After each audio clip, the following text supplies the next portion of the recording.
बारिश में गरीब ससुराल वालों ने खाया गाजर का हलवा। बाहर मूसलाधार झमाझम बारिश हो रही है और खुले मैदान के पास बने कच्चे तबेले में पानी की तेज बौछारें आ रही हैं। तबेले में बंधी कमजोर गाय ठंड से कांप रही है और उसका बछड़ा भी बगल में सिमट कर खड़ा है और चारों तरफ कीचड़ और गोबर फैला हुआ है। आरती और कीर्ति दोनों बहुएं गीले फर्श पर तगाड़ी लिए गोबर समेट रही हैं।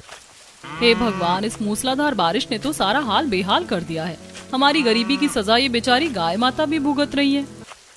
सच कह रही हो कीर्ति, देखो ना, इसके खाने के लिए भी सूखा और अच्छा चारा नहीं बचा है। बेचारी दिन पर दिन दुबली होती जा रही है। हाँ दीदी, अगर ये बारिश थोड़ी देर के लिए रुके तो हम कहीं बाहर जाकर इसके लिए हरा चारा काट कर लाएं। हम गरीब ग्वालों का तो यही एक सहारा है कीर्ति। हमारे पूरे परिवार का खर्च इसी एक गाय का दूध बेचकर चलता है। कीर्ति और आरती दोनों मिलकर तगाड़ी में सारा गोबर उठाती हैं और बारिश में भीगते हुए बाहर फेंकने जाती हैं। गोबर फेंकने के बाद आरती हाथ में सींक वाली झाड़ू लेती है और तबेले के फर्श से गंदा पानी बाहर निकालने लगती है। तभी दोनों के पति वहां आ जाते हैं। अरे आरती, तुम दोनों ने साफ सफाई कर ली क्या? लाओ भाई, अब जल्दी से गाय का दूध निकाल लेते हैं। हाँ भैया, देर हो रही है। बारिश तेज होने से पहले दूध निकालकर हमें इसे बेचने भी जाना है। शिवम, तुम बाल्टी को नीचे ठीक से पकड़ो, मैं गाय का दूध दोहना शुरू करता हूँ। शिवम बाल्टी पकड़ता है और रमन झुककर गाय का दूध दोहने लगता है और दूध की धार बाल्टी में गिरने लगती है। रमन हाथ में आधी भरी दूध की बाल्टी उठाता है और चारों लोग तबेले से निकलकर बगल में बने अपने कच्चे घर में आते हैं। घर के आंगन में रमन दूध की बाल्टी नीचे जमीन पर रख देता है, घर के कोने में बैठी सास सावित्री बाल्टी की तरफ देखकर। अरे बेटा रमन, शिवम, तुम दोनों दूध धोकर ले आए? हाँ माँ, दूध निकाल लिया है। अरे बेटा, आज तो गाय ने बहुत ही कम दूध दिया है। ये बाल्टी तो आधी भी नहीं भरी लग रही है। हाँ माँ जी, आजकल लगातार हो रही बारिश की वजह से वो अच्छे से चारा नहीं खा पा रही है, इसीलिए दूध कम दे रही है। खाट पर लेटे ससुर रामलाल। अरे बेटा, मेरी तबीयत कई दिनों से ठीक नहीं चल रही है। आज दूध बेचकर जो पैसे मिले उससे मेरी थोड़ी दवाई ले आना। हाँ बाबूजी, घर में राशन का आटा और दाल भी लगभग खत्म हो चुका है। दूध के पैसे से दवाई और थोड़ा राशन भी ले आना। तभी दरवाजे पर छाता लिए उनका पड़ोसी नंदलाल दूध का बर्तन लेकर आता है। अरे रमन बेटा, जरा जल्दी से 1 लीटर ताजा दूध नाप कर दे दो। हाँ काका, अभी नाप कर देता हूँ। रमन नाप से नंदलाल के बर्तन में 1 लीटर दूध डाल देता है। अरे रमन बेटा, तुम्हारे घर का दूध सचमुच बड़ा ही स्वादिष्ट और गाढ़ा होता है। हम तो इस बारिश के ठंडे मौसम में तुम्हारे इसी दूध से गाजर का हलवा बनाकर मजे से खाते हैं। बहुत ही टेस्टी लगता है। नंदलाल दूध का बर्तन लेकर मुस्कुराते हुए वहां से अपने घर की तरफ चला जाता है। कुछ ही देर में 2-3 और ग्राहक आते हैं और बचा हुआ दूध खरीद कर अपने अपने घर चले जाते हैं। चटाई में बैठी 75 साल की दादी सिर झुकाई गहरी सोच में खोई हुई दिखती हैं। क्या बात है दादी माँ, आप इतनी देर से इतनी गुमसुम और खोई खोई क्यों बैठी हैं? क्या बताऊं बेट, उस नंदलाल के मुंह से गाजर के हलवे का नाम सुनकर मैं अपने पुराने जमाने की यादों में खो गई थी। पुराने जमाने की कौन सी याद दादी माँ, हमें भी बताइए ना। बेटी, जब तुम्हारे दादाजी थे तब हमारे अपने बड़े बड़े खेत हुआ करते थे और उन खेतों में लाल लाल मीठी मीठी गाजरें पैदा होती थी और हमारे खूटे पर कई सारी गाय भैंस बंधी रहती थी और खेतों से खूब सारी ताजी गाजरें आती थी। फिर तो घर में खूब दावतें होती होंगी दादी माँ। अरे पूछो मत, घर में अक्सर बड़ा सा कड़ाहा चढ़ता था और शुद्ध देसी घी और ढेर सारे मेवों से लबालब गाजर का हलवा बनता था। हम सब पेट भर खाते थे। फिर दादी माँ, हमारे वे सारे खेत और गाय भैंसे कहाँ चली गई? अरे बेटी, धीरे धीरे समय खराब होता गया। कई सालों तक बारिश नहीं हुई, सूखा पड़ गया और परिवार पर भारी कर्जा चढ़ गया। कर्जा चुकाने के चक्कर में हमारे सारे खेत बिक गए, गाय भैंसें बिक गईं और तब से आज तक कभी गाजर का हलवा खाने को नहीं मिला। छोड़िए माँ जी पुरानी बातें, अब वो दिन कभी लौट कर थोड़ी ही आने वाले हैं। बहुओं, तुम चलो और चूल्हा जलाकर खाना बनाओ। दोनों बहुएं रसोई में जाकर मिट्टी के चूल्हे पर धुआं सहते हुए खाना बनाती हैं और परिवार के सभी लोगों को परोसती हैं। सभी लोग खाना खा लेते हैं कि तभी बाहर बारिश की रफ्तार और ज्यादा तेज हो जाती है और छत के टूटे छप्पर से पानी टपकने लगता है और बाहर से बहता हुआ बारिश का गंदा पानी कमरे के अंदर घुसने लगता है। दोनों बहुएं बाल्टी लेकर पानी को बाहर फेंकते हुए। हे भगवान, हमारी किस्मत भी कितनी अजीब है। ये सारा दिन और सारी जिंदगी बस इसी गरीबी और लाचारी में बीत रही है। सच कह रही हो जेठानी जी, हमारे पास इतने पैसे भी नहीं है कि हम इस टपकती छत और टूटे घर की मरम्मत करवा सके। अरे बहुओं, दिन रात केवल अपनी किस्मत और गरीबी की शिकायत करने से जिंदगी नहीं चला करती। जिंदगी हमेशा हिम्मत और कोशिशों से चलती है। तुम दोनों को सोचना होगा कि अपनी मेहनत और समझदारी से इस मुश्किल भरी जिंदगी को कैसे बदलना है। कीर्ति और आरती दोनों कमरे का सारा पानी बाहर फेंकने के बाद दादी के पास आकर बैठ जाती हैं। दादी माँ, भला हम गरीब औरतें घर की 4 दीवारी में रहकर क्या कर सकती हैं? हमारे हाथ में क्या है? ऐसी बात कभी मत कहना कीर्ति। इतिहास गवाह है कि औरतों ने अपनी लगन से पूरी दुनिया को बदल कर रख दिया है। सच में दादी माँ? हाँ, एक औरत इंदिरा गांधी भी थी जिन्होंने पूरी देश की बागडोर संभाली और बड़े बड़े फैसले लेकर देश को आगे बढ़ाया। और एक औरत झांसी की रानी लक्ष्मीबाई भी थी जिन्होंने अपने हक और अपनी मिट्टी के लिए दुश्मनों से अकेले लोहा लिया था। आपकी बातें सुनकर बहुत हिम्मत मिलती है दादी माँ। इसीलिए मैं कहती हूँ कि औरतें सब कुछ कर सकती हैं, बस मन में सच्चा जज्बा और मेहनत करने का हौसला होना चाहिए। पास ही बैठी सास सावित्री दादी की बात सुनकर माथे पर हाथ रख लेती है। अरे माँ जी, आप इस गरीबी में बहुओं को बेकार का ज्ञान क्यों बांट रही हैं? गरीबी का पहाड़ हमारे सिर पर टूट पड़ा है और आपको भाषण सूझ रहा है। शाम ढलने वाली है, बाजार जाओ और जो भी थोड़ी बहुत सस्ती सब्जियां मिले छाट कर खरीद लाओ ताकि कल कुछ बन सके। आरती और कीर्ति दोनों हल्की बूंदाबांदी में गांव के छोटे से सब्जी बाजार की तरफ चल देती हैं। बाजार में कीचड़ फैला हुआ है और कुछ सब्जी वाले अपनी दुकानों पर तिरपाल बांधकर बैठे हैं। दोनों बहुएं एक ठेले के पास जाकर सस्ती और बची कुची सब्जियां भाव ताव करके खरीदने लगती हैं। भैया, ये थोड़े से आलू और तुरई ठीक दाम में लगा दो, हमारे पास ज्यादा पैसे नहीं हैं। अरे बहन जी, पहले ही सबसे सस्ती छांट कर दे रहा हूँ, इससे कम तो मेरा नुकसान हो जाएगा। ठीक है भैया, यही सब्जियां झोले में डाल दीजिए। तभी वहाँ पड़ोसी नंदलाल छाता ताने उसी सब्जी वाले के ठेले के पास आकर खड़ा हो जाता है। अरे भाई सब्जी वाले, तुम्हारे पास लाल वाली ताजी गाजर कब तक आएगी? अरे भाई नंदलाल भाई, आप बार बार पूछ कर क्यों शर्मिंदा करते हैं? मैं हर बार बताता हूँ कि मौसम में गांव की गाजर नहीं मिलती, क्योंकि इस बेमौसम में गांव की देसी गाजर की कोई आवक ही नहीं होती। जब सीजन आएगा तब मिलेगी। अरे ठीक है भाई, कोई बात नहीं। हम तो रोज गाजर का हलवा खाते हैं और उसके लिए गाजर शहर के बड़े बाजार से खास तौर पर मंगा लेते हैं। तुम तो बस जो सब्जियां हैं वही झोले में भर दो। सब्जी वाला नंदलाल को सब्जियां तोल कर देने लगता है। नंदलाल काका, क्या आप गाजर के हलवे के लिए गाजर सचमुच शहर से मंगाते हैं? हाँ कीर्ति बहू, यहाँ गांव में भला इतनी अच्छी गाजर कहाँ मिलती है, इसलिए शहर से मंगाते हैं। और हलवे के लिए खोआ कहाँ से आता है? अरे खोआ तुम्हारे घर से खरीदे गए शुद्ध दूध को कढ़ाई में औटा कर बना लेते हैं और शहर की गाजर से मिलाकर हलवा तैयार हो जाता है। ये तो बहुत अच्छी बात है। वैसे खोवे की बात से मुझे याद आया, अगर आज शाम को तुम्हारे पास कोई एक्स्ट्रा दूध बचे तो मेरे घर पहुँचा देना, मैं उसके अलग से पैसे दे दूंगा। ठीक है नंदलाल काका, अगर दूध बचा तो हम आपके घर पहुँचा देंगे। आसमान में अचानक फिर से काले बादल घिर आते हैं और तेज मूसलाधार बारिश शुरू हो जाती है। नंदलाल अपना छाता संभालते हुए तेजी से अपने घर की तरफ बढ़ जाता है। आरती और कीर्ति अपनी पुरानी बरसाती ओढ़कर झोला संभाले अपने कच्चे घर की तरफ तेज कदमों से लौटने लगती हैं। दीदी, सच में लोग कितने खुशनसीब है ना, जो हर रोज गर्मा गर्म गाजर का हलवा बनाकर खाते हैं। हाँ कीर्ति, हमें तो याद भी नहीं है कि हमने अपनी इस गरीबी में आखिरी बार गाजर का हलवा कब चखा था। आरती और कीर्ति भीगते हुए घर आती हैं। बहुओं, आ गई तुम दोनों बाजार से, सब्जियां ले आई? हाँ माँ जी, बाजार में जो भी सबसे सस्ती सब्जियां मिली हम वही छाट कर ले आए हैं। अरे लेकिन झोले में आटा तो दिख ही नहीं रहा है, तुम्हें आटा भी तो लाना चाहिए था। डिब्बे में एक मुट्ठी आटा नहीं बचा है। माँ जी, हमें ध्यान ही नहीं रहा, और सब्जियां इतनी महंगी थी कि जो थोड़े बहुत पैसे आपने दिए थे वे सारे सब्जियों में ही खत्म हो गए। अब रात को खाने में क्या बनेगा? बिना आटे की रोटियां कैसे सिकेंगी? अरे दीदी, मुझे याद आया, बाजार में नंदलाल काका ने कहा था कि अगर एक्स्ट्रा दूध हो तो उनके घर पहुंचा देना, वो खोआ बनाएंगे। घर में तो एक बूंद दूध भी नहीं रखा है बहू, सुबह का सारा दूध तो बिक चुका था। माँ जी, अगर हम तबेले में जाकर गाय को थोड़ा पुचकार कर दूहें तो 1 लीटर दूध तो निकल ही आएगा। ठीक है, जाकर देख लो, अगर थोड़ा दूध निकल आए तो नंदलाल को दे आओ ताकि आटे के पैसे आ जाए। दोनों बहुएं बाल्टी लेकर तबेले में जाती हैं और गाय को सहलाकर 1 लीटर दूध दो लेती हैं। आरती बर्तन में दूध लेकर कीर्ति के साथ नंदलाल के मकान पर पहुंचती हैं। नंदलाल के घर का दरवाजा खुला है और पूरा परिवार हॉल में बैठकर कल का बचा हुआ गाजर का हलवा खा रहा है। अरे बउआ, आ गई तुम दोनों दूध लेकर, बहुत अच्छा किया। जी नंदलाल काका, ये लीजिए 1 लीटर ताजा दूध। भाग्यवान, जरा यह दूध ले जाकर रसोई में रख दो। नंदलाल की पत्नी आती है और हाथ से दूध का बर्तन लेकर अंदर चली जाती है। हॉल में कटोरियों में रखा गाजर का हलवा शुद्ध घी से चमक रहा है और उसमें ढेर सारे काजू, बादाम और किशमिश साफ दिखाई दे रहे हैं।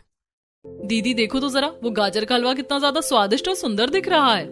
अरे तुम दोनों इतने गौर से हमारे हलवे को क्या देख रही हो? नजर लगाओगे क्या हमारे खाने पर? नहीं काका, हम तो बस ऐसे ही देख रहे थे। तुम दूध देती हो तो हम उसका पूरा पैसा चुकाते हैं, कोई एहसान नहीं करती। ये लो अपने दूध के पैसे और फौरन जाओ यहाँ से। अब आगे से शाम को दूध लेकर मत आना, हम खुद आ जाएंगे दूध लेने। जाओ अब। अपमान की गूंद पीकर दोनों बहुएं बारिश के पानी में भीगती हुई तेजी से अपने घर की तरफ लौटती हैं और नंदलाल के घर की सारी बात और हलवे का किस्सा घर वालों को बताती हैं। हलवे की बात सुनते ही कोने में बैठी दादी एक बार फिर पुरानी यादों में खो जाती है। क्या हो गया दादी माँ, आप फिर से इतनी गहरी सोच में कहाँ खो गई? बस बेटी, मैं वही सोच रही थी कि हमारे समय में जब गाजर का हलवा बनता था तो उसकी महक से पूरा मोहल्ला महक उठता था। दादी माँ, उसका स्वाद सच में इतना अनोखा होता है क्या? अरे बेटी, जैसे ही हलवे का पहला निवाला मुंह में जाता है ऐसा लगता है जैसे जन्नत मिल गई हो, दिल खुश हो जाता है। सच में दादी माँ? हाँ, उसमें पड़ा देसी घी, दूध का गाढ़ा खोआ और ऊपर से काजू किशमिश, ऐसा लगता है जैसे भगवान ने दुनिया की सारी नेमत उसी में भर दी हो। दोनों बहुएं दादी के चेहरे के भाव देखकर मुस्कुराने लगती हैं। अरे माँ जी, आप क्यों हलवे की कहानियाँ सुना सुना कर इन बहुओं का मन ललचा रही हैं? पहले से क्या हम खाने के लाले पड़ने से कम तरस रहे हैं जो अब हलवे के सपने देखें? चलो बहुओं, जाओ और खाना बनाओ। दोनों बहुएं चूल्हे के पास जाती हैं और दाल चावल चढ़ाते हुए आपस में धीरे धीरे बात करती हैं। काश दीदी, हम भी अपनी पुरानी जिंदगी में कम से कम एक बार दादी माँ के साथ वो गाजर का हलवा खा पाते। धीरज रखो कीर्ति, अगर भगवान ने चाहा तो एक दिन हम भी हलवा जरूर बनाएंगे। रात का खाना सबको खिलाकर सब सो जाते हैं और इसी तरह तंगी और मुसीबतों में कई दिन बीत जाते हैं। लगातार बारिश के कारण घर में पानी टपकता रहता है, तबेले में कीचड़ भरा रहता है और दोनों बहुएं रोज गोबर साफ करती हैं। एक सुबह जब कीर्ति तबेले में गाय और उसके बछड़े को सूखा पुआल डालने जाती है तो देखते हैं कि गाय जमीन पर बेसुध पड़ी और हाँफ रही है। अरे दीदी, जल्दी इधर आओ, देखो ना गाय की तबीयत कितनी ज्यादा खराब हो गई है। हे भगवान, ये तो ना कोई आवाज निकाल रही है और ना ही चारे को मुंह लगा रही है। दोनों बहुएं दौड़कर घर में आती हैं और अपने पतियों को गाय की हालत के बारे में बताती हैं। शिवम, जल्दी जल्दी चलकर पशुओं के डॉक्टर से दवा ले आते हैं। रमन और शिवम दोनों तेज बारिश में भीगते हुए गांव के सरकारी पशु औषधालय पहुंचते हैं, लेकिन वहां ताला लटका मिलता है। अरे, डॉक्टर साहब का दवा खाना तो बंद पड़ा है। तभी पास की दुकान वाला आदमी उन्हें देखकर, अरे क्या बात है भैया, इस मूसलाधार बारिश में किसे ढूंढ रहे हो? भाई, हमारे जानवरों के डॉक्टर साहब कहाँ मिलेंगे? हमारी गाय बहुत बीमार है। अरे भाई, डॉक्टर साहब तो भारी बारिश की वजह से पूरे 15 दिन की छुट्टी लेकर शहर अपने घर चले गए हैं। दोनों भाई मायूस होकर घर लौटते हैं और सबको डॉक्टर की छुट्टी पर होने की खबर देते हैं। हे राम, गाय बीमार है तो अब दूध भी नहीं मिलेगा और घर का राशन भी पूरी तरह खत्म पड़ा है। शिवम, चलो हम लोग गांव में कहीं कोई मजदूरी तलाश करते हैं, कुछ तो करना ही पड़ेगा। दोनों भाई काम की तलाश में गांव की तरफ निकल जाते हैं। आरती और कीर्ति तबेले में जाकर बीमार गाय के सिर पर हाथ फेरने लगती है। दीदी, गाय तो बिल्कुल आंखें भी नहीं खोल रही है, अगर इसे जल्दी दवाई नहीं मिली तो ये नहीं बचेगी। कीर्ति, शहर यहाँ से ज्यादा दूर नहीं है, गांव से जो सीधी बस जाती है उसका किराया सिर्फ 10 रुपए लगता है। हम दोनों शहर जाकर गाय की दवा ला सकती हैं। दोनों बहुएं घर के अंदर जाकर सावित्री और दादी को अपना फैसला बताती हैं। जाना तो ठीक है बहू, पर आने जाने का किराया कहाँ से आएगा? तभी दरवाजे पर फिर से नंदलाल छाता ताने दूध का बर्तन लेकर आ धमकता है। अरे भाई लाओ, आज का दूध दे दो जल्दी से। नंदलाल काका, हमारी गाय बहुत बीमार पड़ी है, इसीलिए आज दूध नहीं निकला है। अरे, अब हम गाजर का हलवा कैसे बनाएंगे? सारा मजा ही किरकिरा हो गया। नंदलाल काका, अगर आप बुरा ना माने तो क्या हम आपसे एक बात कहें? हाँ बोलो, क्या कहना चाहती हो? गाँव में दूध 20 रुपए लीटर बिकता है, आप हमें 4 लीटर दूध के 80 रुपए एडवांस में दे दीजिए, हमें गाय की दवा लानी है। ठीक है, तुम लोग रोज दूध देती हो, ये लो 80 रुपए और गाय ठीक होते ही दूध दे देना। नंदलाल पैसे देकर वहां से चला जाता है। आरती और कीर्ति गांव के बस स्टैंड पर पहुंचती हैं और बस में बैठकर शहर के बस अड्डे पर उतरती हैं। शहर में भी मूसलाधार बारिश हो रही है और बस अड्डे के सामने बने हॉकर जोन में कई तरह के गर्मा गर्म खाने के ठेले लगे हैं। एक बड़े स्टॉल पर हलवाई स्टोव जलाकर बड़े कढ़ाई में लाल लाल गाजर का हलवा भून रहा है और जोर जोर से आवाज लगा रहा है, गर्मा गर्म गाजर का हलवा खाइए, शुद्ध देसी घी और मेवों से भरपूर गाजर का हलवा खाइए। लोगों की भारी भीड़ हलवे की प्लेटें लेकर मजे से खा रही है और चारों तरफ घी और इलायची की महक फैली हुई है। देखो तो दीदी, शहर के बाजार में कितनी आसानी से गाजर का हलवा बिक रहा है, कितना लाजवाब लग रहा है। हाँ कीर्ति, अगर हमारे पास पैसे होते तो हम भी घर के लिए थोड़ा सा हलवा जरूर खरीद लेते। अभी तो हमारे पास सिर्फ गाय की दवा और किराए के पैसे हैं। चलो पहले जानवरों के डॉक्टर के पास चलते हैं। दोनों बहुएं पास के बड़े पशु चिकित्सालय आती हैं और डॉक्टर को गाय के लक्षण बताकर जरूरी दवाइयां खरीद लेती हैं। दवा लेकर जब वो बस अड्डे की तरफ लौटती हैं तो उनकी नजर फिर उसी गाजर के हलवे के ठेले पर और वहां लगी भीड़ पर पड़ती है। दीदी, आपको याद है ना कि घर पर दादी माँ हलवे के बारे में क्या कह रही थी? आरती की आंखों के सामने दादी की कही बातें घूमने लगती हैं। बेटा, तेरे दादाजी के जाने के बाद और इस गरीबी में जिंदगी काट तो रही हूँ, लेकिन मेरे मन में बस एक ही आखिरी तमन्ना अधूरी रह गई है। कौन सी तमन्ना दादी माँ? बस यही कि मरने से पहले एक बार फिर से अपनी जुबान से गाजर का हलवा चख लूं, क्योंकि तेरे दादाजी को भी वो बेहद पसंद था। अगर कभी जिंदगी में मौका मिले तो मुझे थोड़ा सा हलवा जरूर खिला देना। यादों का सिलसिला टूटता है और आरती की आंखें नम हो जाती हैं। तभी कीर्ति की नजर सामने स्थित बड़ी सब्जी मंडी पर पड़ती है, जहां बारिश के कारण कीचड़ फैला है। अरे भाई, इस झमाझम बारिश की वजह से आज मंडी में सारे मजदूर गायब हैं। दुकानों का कचरा और सड़ी सब्जियां कौन हटाएगा? अरे, इस झमाझम बारिश की वजह से आज मंडी में सारे मजदूर गायब है, दुकानों का कचरा और सड़ी सब्जियां कौन हटाएगा? दीदी, क्यों ना हम दोनों इस सब्जी मंडी में थोड़ी देर मजदूरी कर ले, जो पैसे मिलेंगे उससे हम दादी माँ के लिए हलवा खरीद लेंगे। ये तुमने बहुत अच्छी बात सोची कीर्ति, चलो जल्दी से सेठ जी से बात करते हैं। दोनों बहुएं हिम्मत जुटाकर सब्जी आरती के सामने जाकर खड़ी हो जाती हैं। सेठ जी, क्या आप हमें अपनी दुकान की साफ सफाई और मजदूरी का काम देंगे? हम गांव में सारा दिन मेहनत करती हैं, हम पूरा काम बहुत अच्छी तरह से करेंगी। अरे भाई ठीक है, मंडी की ये सारी बची खुची और छाटी हुई सब्जियां टोकरों में भरो और पीछे वाले तबेले में गाय के आगे डालाओ। आरती और कीर्ति भारी टोकरियों में सब्जियां भरकर मंडी के पीछे बने बड़े डेयरी फार्म में ले जाती हैं। वहां पहुंचकर वो देखती है कि दर्जनों उन्नत नस्ल की गाय बंधी हैं और दूध निकालने के लिए ऑटोमेटिक मशीनें लगी हैं। दीदी देखो तो, शहर के लोग कितने आगे निकल चुके हैं। यहाँ तो दूध निकालने के लिए कितनी आधुनिक मशीनें लगी हैं। सच में कीर्ति, तकनीक ने कितना विकास कर लिया है, पर ये सब हम जैसे गरीब लोगों की पहुंच से बहुत दूर है। दोनों बहुएं लगन से सारा कचरा साफ करती हैं, तबेले में सब्जियां डालती हैं और पूरी मंडी चमका देती हैं। काम खत्म होने पर सब्जी आरती खुश होकर दोनों को 50-50 रुपए मजदूरी के थमाता है। दीदी, हमें पूरे 100 रुपए मिले हैं। इसमें से 50 रुपए का घर के लिए थोड़ा राशन ले लेते हैं और 10 रुपए घर वापसी का किराया, और बचे हुए 40 रुपए का हम उस हलवाई से दादी माँ के लिए गाजर का हलवा खरीद लेते हैं।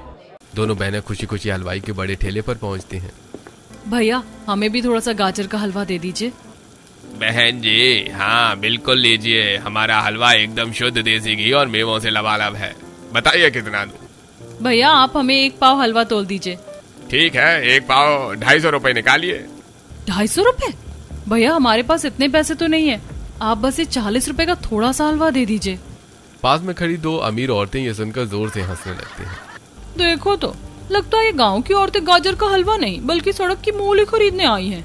अरे, इन्हें क्या पता कि शुद्ध घी का गाजर का हलवा कितना महंगा बिकता है। 40 रुपए में हलवा मांग रही हैं। अरे तुम्हारा दिमाग खराब है क्या? 40 रुपए में तो इसमें डलने वाला शुद्ध घी भी नहीं मिलता। हलवा तो बहुत दूर की बात है। मुंह उठाकर चली आती हैं हलवा खरीदने। चलो हटो यहाँ से और दुकान के आगे भीड़ मत लगाओ। दोनों बहुएं अपनी बेइज्जती से बेहद आहत और उदास होकर वहां से पीछे हट जाती हैं। दीदी, लगता है हमारी किस्मत में दादी माँ को गाजर का हलवा खिलाना लिखा ही नहीं है। तभी आरती की नजर पास ही सड़क के किनारे लगी एक ताजी गाजर की दुकान पर पड़ती है।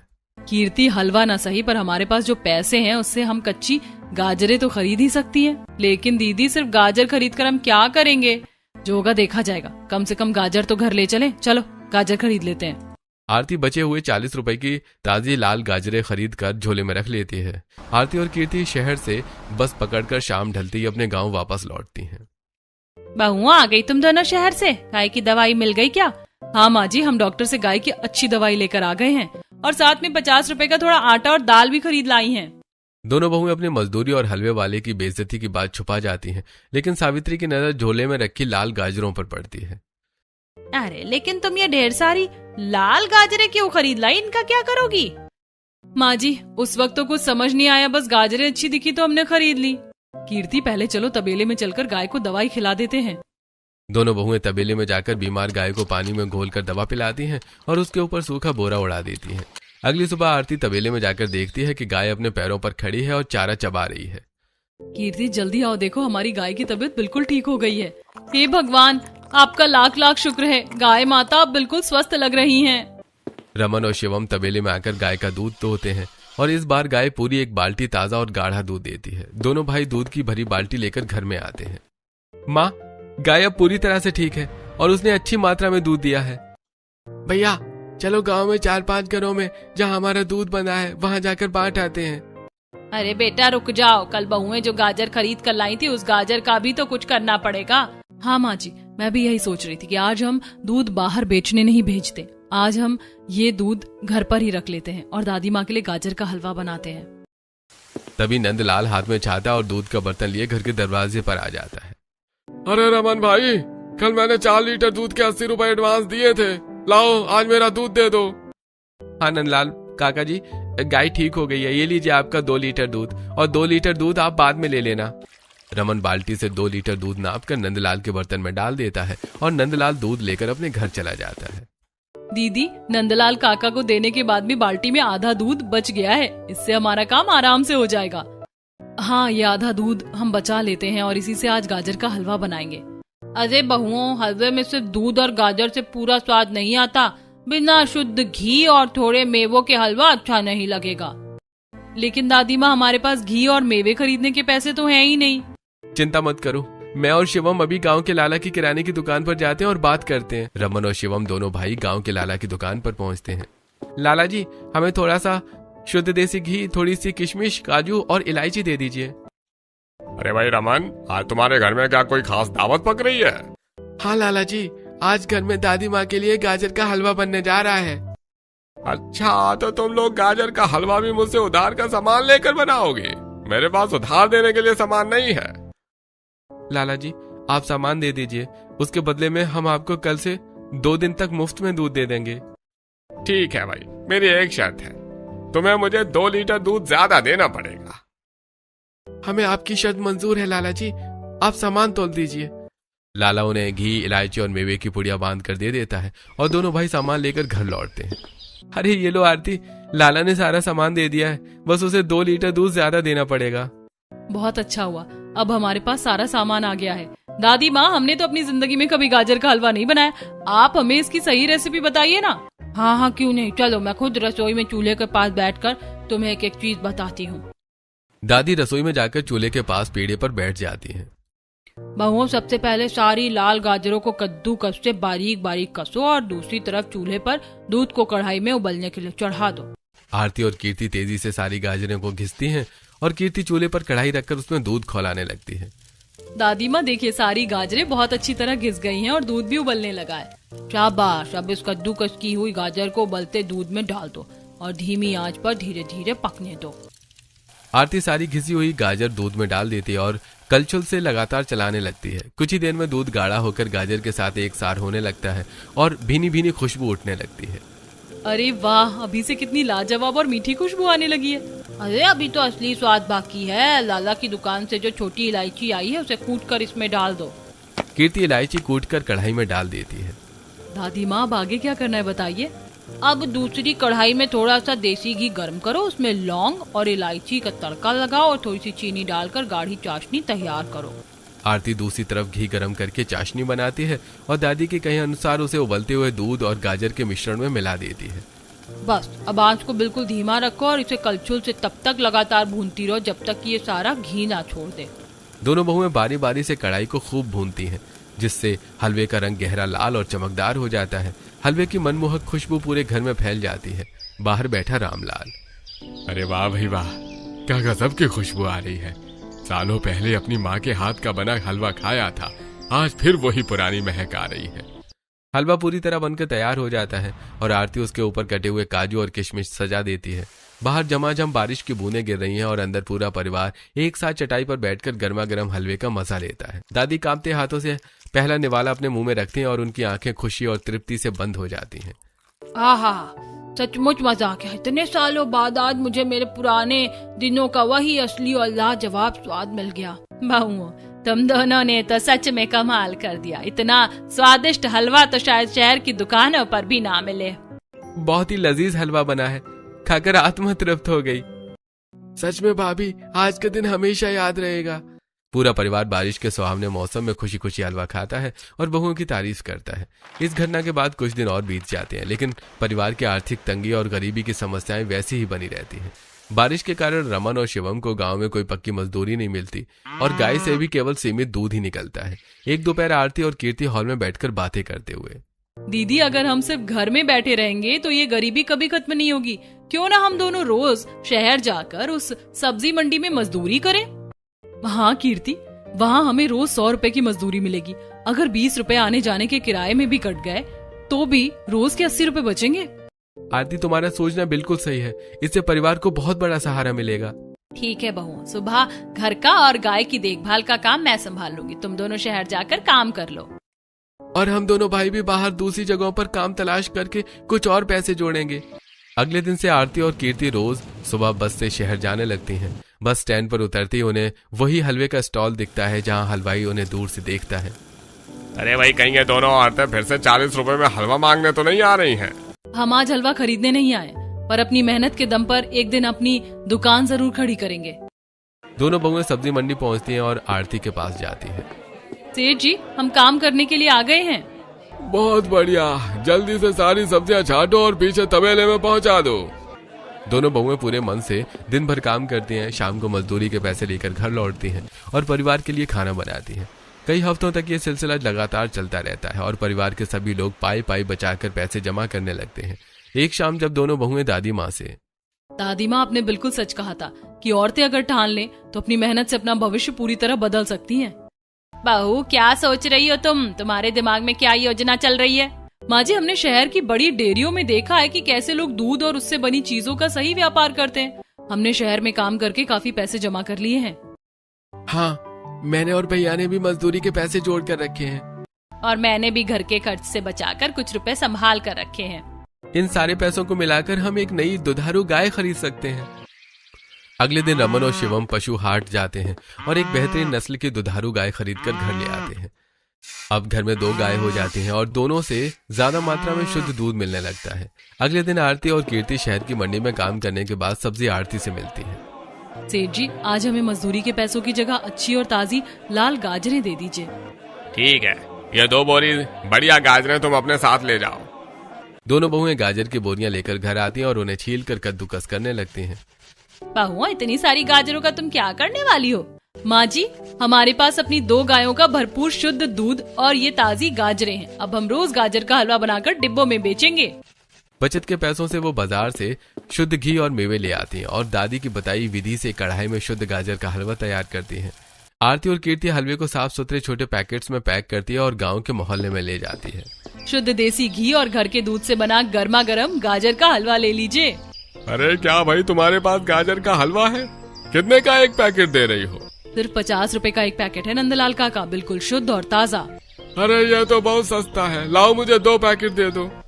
नंदलाल हलवे का पैकेट खरीदता है और देखते ही देखते गांव के कई लोग उनसे हलवा खरीद लेते हैं और उनके सारे पैकेट बिक जाते हैं। बहुएं हलवे की बिक्री से मिले सारे पैसे लाकर सास सावित्री के हाथों में रख देती हैं। भगवान तुम दोनों को हमेशा सुखी रखे, तुमने तो हमारी किस्मत ही बदल दी। धीरे धीरे उनका गाजर के हलवे का काम तेजी से चल पड़ता है। रमन और शिवम हलवे के पार्सल शहर के बाजारों और होटल्स में सप्लाई करने लगते हैं और गाँव में भी खूब बिक्री होती है। कमाई बढ़ने के साथ ही वो अपने तबेले पर पक्का शेल्टर बनवा लेते हैं और उनके पास 4 दुधारू गाय हो जाती हैं। अब घर का दूध, घर का मावा और घर का शुद्ध घी निकलता है, जिससे उनका गाजर के हलवे का व्यवसाय एक बड़ा कारोबार बन जाता है। अब परिवार की गरीबी पूरी तरह से दूर हो चुकी है और पूरा परिवार बारिश के मौसम में खुशी और सम्मान के साथ अपना जीवन बिताता है।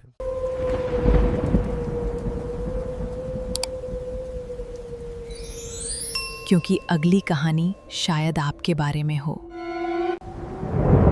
जहां हर कहानी सिर्फ कहानी नहीं होती, वहां शुरू होती है वीवा स्टोरीज।